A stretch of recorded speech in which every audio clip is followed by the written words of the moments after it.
भैया शेठने दाखवली महाडमधील सुप्रसिद्ध अशी ठिकाणे आणि भैया शेठची मोडलेली आज छत्री. तर मी विघ्नेश महागावकर, स्वागत आपल्या न्यू व्लॉगमध्ये. नेहमीप्रमाणे आज देखील निघालो GRP टेक महाडच्या दिशेने. तर आज बसमध्ये बघितली डिजिटल स्क्रीन, तर आमचे भैया शेठ तर वाटच बघत होते. त्यानंतर आम्ही निघालो GRP टेकच्या दिशेने. आमचा आर्यन तर आमच्या अगोदरच येऊन तिथे थांबलेला. तर आमच्या भैया शेठच्या छत्रीचा झाला मोठा विषय. तर बसमधून येताना एका मुलीने पाय देऊन भैया शेठची छत्री मोडली.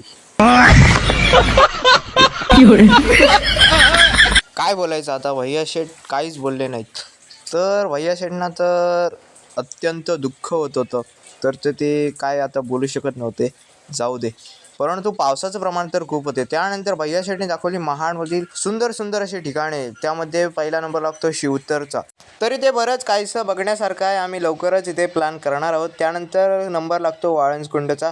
तर इथे देखील निसर्गरम्य वातावरण, मनाला प्रसन्नता आणि शांतता देणारं इथलं वातावरण आहे. तर नक्कीच आम्ही या स्थळाला भेट देणार आहोत. लवकरच प्लॅन करू, बघूया जेव्हा टाईम भेटेल तेव्हा. त्यानंतर बघा हा रंगीबेरंगी रजिस्ट्रेशन फॉर्म कसा वाटतोय नक्की सांगा. त्यानंतर फायनली आम्ही निघालो घरच्या दिशेने. तर पावसाचं प्रमाण तर खूप होतं.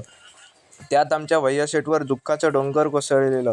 एका मुलीने त्याच्या छत्रीवर पाय देऊन छत्री मोडली. काय बोलायचं आता. Video like, share and subscribe and follow.